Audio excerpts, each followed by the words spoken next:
வணக்கம். தூண்டில் மீனவன். சங்கு கறி சாப்பிடுங்க, சங்கு கறி உடம்புக்கு நல்லது, சங்கு கறி உடம்புக்கு நல்லதுன்னு நாங்களும் சொல்கிறோம், நிறைய பேரும் சொல்லிட்டு இருக்காங்க. ஃபஸ்ட்டு நாம் ஒரு விஷயத்த முழுசாக தெரிஞ்சுக்குவோம். இன்னைக்கு சங்கு கறி சாப்பிட்றதுனால ஆண்மை சக்தி அதிகரிக்கும்னு எல்லாரும் சொல்கிறாங்க இல்லையா? அது உண்மையா? அதுக்கு சான்று இருக்கா? அதுக்கு மருத்துவ குறிப்பு இருக்கா? இந்த முன்னோர்கள் சொன்ன குறிப்பு இருக்கா? இதை பற்றி கேள்விகள் நிறைய நம்ம மனசுக்குள்ளே தோணும். ஏன்னா வியாபாரத்துக்காக எல்லாம் பொய் சொல்லி விற்கக்கூடாதுல்ல. சரி, அதை பற்றி இதில் பார்ப்போம். அதே மாதிரி சங்கு கறி சாப்பிட்றதுனால பல வகையான மருத்துவ பயன்கள் உங்களுக்கு கிடைக்குதா, உண்மைதானா, அதை பற்றியும் பார்ப்போம். இதில் ரொம்ப முக்கியமானது, பல வகையான சங்கு இருக்குது. சங்குன்னொன்னே நம்ம என்ன பண்ணுவோம், உடனே நேராக ஓடுவோம் கடற்கரைக்கு. நமக்கு நியர்பையில் கடற்கரை எங்கே இருக்குது அங்கே ஓடுவோம். இந்த ஆற்றுல கிடைக்கிற சங்கு, சேத்துல கிடைக்கிற சங்கு, அங்கே கிடைக்கிற சங்கு, இங்கே கிடைக்கிற சங்கு எல்லாத்தையும் போட்டு கரை ஓரமாக அப்படியே போட்டு விற்றுக்கிட்டு இருப்பாங்க. எல்லாத்தையும் வாங்கி சாப்பிட்டா அந்த பலன் உண்டா? கிடைக்காதுங்க. எந்த சங்கு சாப்பிடணும், அதை எந்த முறையில் சாப்பிடணும், எப்படி சாப்பிடணும், எதுக்காக நம்ம சாப்பிட்றோமோ அதுக்காக சாப்பிடணும். வெறும் டேஸ்ட்டுக்காக சாப்பிடணும், எப்படி வேணாலும் சாப்பிடலாம். இல்லை ஒரு சில உண்மையாலுமே ஆண்மை சக்திக்காக சாப்பிடணும், அதை எந்த முறையில் சாப்பிடணும், எந்த நேரத்தில் சாப்பிடணும், எப்படி சாப்பிடணும், அது கூட வேறு சப்போர்ட் என்ன சாப்பிடணும், இதெல்லாம் தான். ஒரு மருத்துவ பலன்றது ஒரு பொருளை சார்ந்தது கிடையாது. அதனுடன் சேரும் மற்ற பொருட்களையும் சார்ந்துதான் அதனுடைய குணம் என்ன என்பது வெளிப்படும் இல்லையா? இப்போ சாதாரணமாக சொல்லணும்னா, நம்ம வீட்டில் இப்போ புளி அரைக்கிறோம்னா அதுக்கு என்ன பண்ணுவாங்க, மிளகாய் சட்னி அரைக்கிறோம்னாக்கா புளி சேரணும், மிளகாய் சேரணும், உப்பு சேரணும், மஞ்சத்தூள் சேரணும், இந்த மாதிரி அந்த பல வகையான விஷயங்களும் சேரணும். அதையும் ஒரு சிலர் பச்சையாக அரைக்கணுமா, வதக்கி அரைக்கணுமா, அதை பொறுத்து தான் அதோடைய டேஸ்ட் கிடைக்கிது இல்லையா? அந்த மாதிரி தான் இதோடைய பலனும். சரி, நம்ம இதை மருந்தாக மாற்றிட வேண்டாம், உணவோடு சேர்ந்த மருந்து இது. நம் முன்னோர்களால் கண்டறியப்பட்டது, மருத்துவ குறிப்புகளிலும் இது உண்மை என கூறப்பட்டது. சரி, இப்போ விஷயத்துக்கு வருவோம். சங்கு கறி சாப்பிட்டா ஆண்மை சக்தி அதிகரிக்குமா? கண்டிப்பாக அதிகரிக்குங்க. ஃபர்ஸ்ட் ஒன்று தெரிஞ்சுக்கோங்க, இந்த கறியை தொடர்ந்து உட்கொள்வதால், தொடர்ந்து உட்கொள்றதுன்னா எப்படி உட்கொள்ளணும், அந்த இப்போ நம்ம ஆண்மை சக்திக்காக தான் உட்கொள்கிறோன்னா நைட்டு டிஃபனில் இதை ஒரு ஸ்பூன் அளவுக்கு, அந்த அளவு ஸ்பூன் ஒன்று கொடுப்பாங்க, அந்த ஒரு ஸ்பூன் அளவுக்கு நீங்கள் சேர்த்து அதில் பெரட்டி சாப்பிட்றீங்களா, தொட்டுக்கிட்டு சாப்பிட்றீங்களா, அந்த பீஸை எடுத்து சும்மா சாப்பிட்றீங்களா, சாப்பிட்டுக்கலாம். அதன் கூட அதுக்கப்புறம் நீங்கள் தூங்க போகும்போது என்ன சாப்பிடணுங்கிறதுக்கு ஒன்று தருவாங்க, சரிங்களா? அதே மாதிரி அப்படி சாப்பிட்டு வரும்போது என்ன ஆகும் அப்படின்னாக்கா, உடம்புல ஃபர்ஸ்ட் ரத்த உற்பத்தி அதிகரிக்கும். ரத்த உற்பத்தி அதிகரிக்குதுன்னா என்ன பண்ணும், உடல் சோர்வு, சரிங்களா? உடலில் ரத்தம் அதிகரிப்பு, ரத்த ஓட்டம் அதிகரிக்கும் போது தெம்பு தானாக வரும்.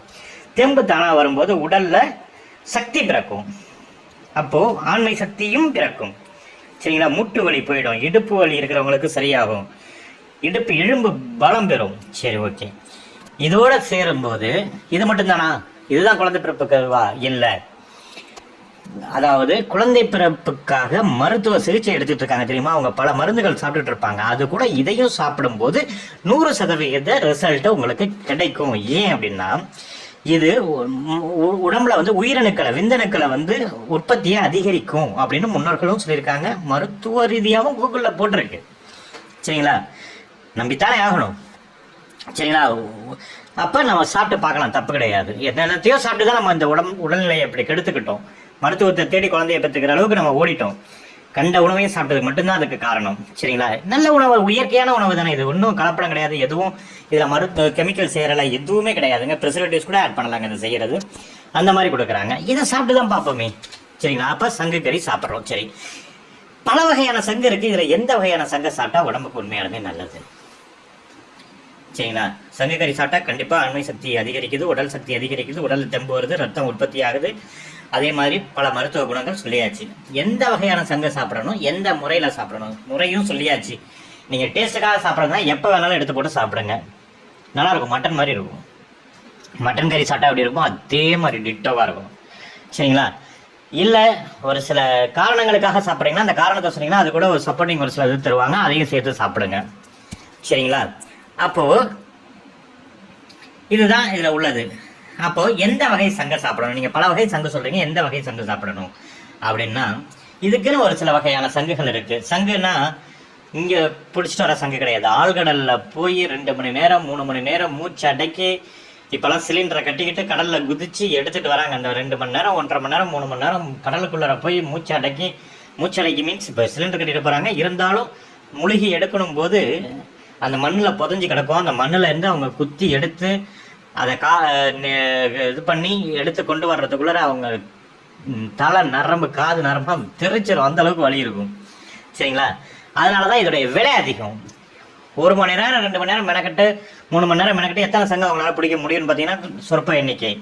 அப்போ அதனுடைய காஸ்ட்லி ஆகிடுதா இல்லையா? சரிங்களா? பிடிச்சி பாருங்க. சரியா? இங்கே சாதாரணமாக ஒரு பெஞ்சை தூக்கி தாண்டா போடுனாலே 300 ரூபா தெரியான்னு கேட்குறான். இப்போ அப்படி ஆயிடுச்சு காலம். சரிங்களா? அதனால் நீங்கள் இதை வந்து தெளிவாக தெரிஞ்சுக்கணும். அதுக்காக தான் இதை சொல்கிறோம். உண்மையாலுமே சக்தி இருக்குது, எந்த வகையை சாப்பிட்றோங்கிறது தான். இதற்கு பொருத்தமான அந்த வகை சங்குகளை வச்சு தான் நாம் சாப்பிடணும். அதை இரவில் எடுத்துக்கிறது ரொம்ப நல்லது. சரிங்களா? அதை சாப்பிட்டு முடித்து ஒரு அரை மணி நேரம் 1 மணி நேரம் கழித்து திரும்ப நாம் கொஞ்சம் நேரம் வீட்டில் பேசிக்கிட்டு இருப்போம், இல்லை டிவி பார்ப்போம், இல்லை மொபைல் நோண்டுவோம், ஏதோ ஒன்று பண்ணுவோம். பண்ணிவிட்டு தூங்க போகிறதுக்கு முன்னாடி ஒரு இது கொடுப்பாங்க, அதை பாலில் கலக்கி குடிக்கணும்.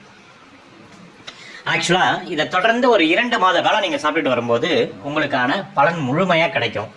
ஆனால் சாப்பிட்ட 6 நாள்லேயே உங்களுக்கு இதுக்கான மாற்றங்கள் தெரிய ஆரம்பிக்கும். உங்களுக்கு உடல் ரீதியாகவும்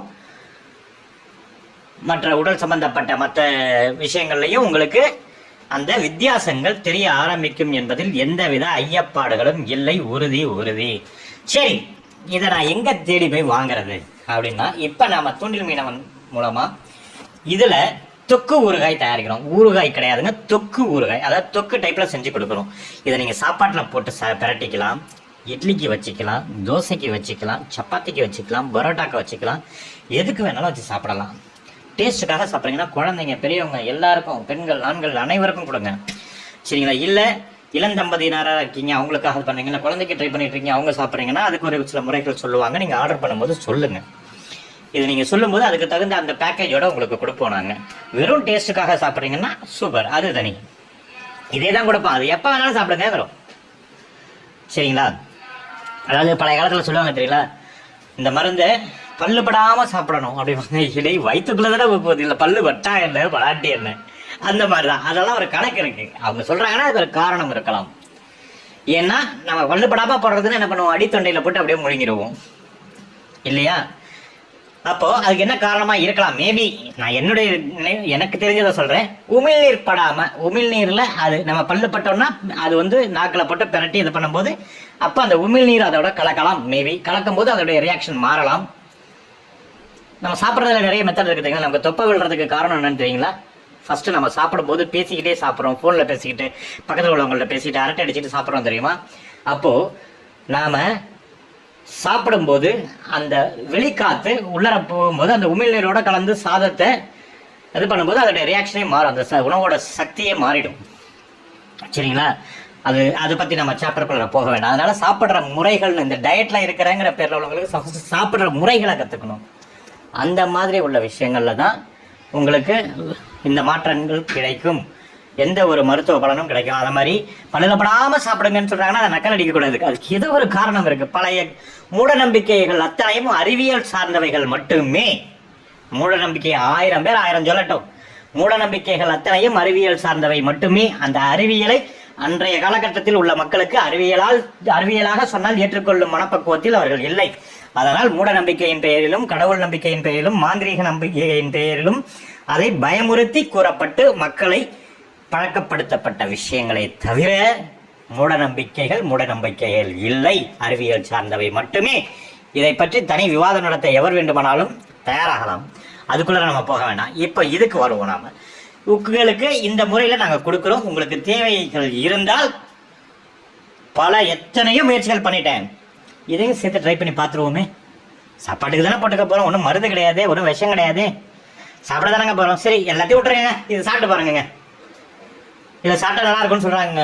எங்கள் பாட்டி சொன்னாங்க, எங்கள் தாத்தா சொன்னாங்க நல்லா இருக்குன்னு. சாப்பிட்டு பாருங்க, ஆர்டர் பண்ணுங்க. சரிங்களா?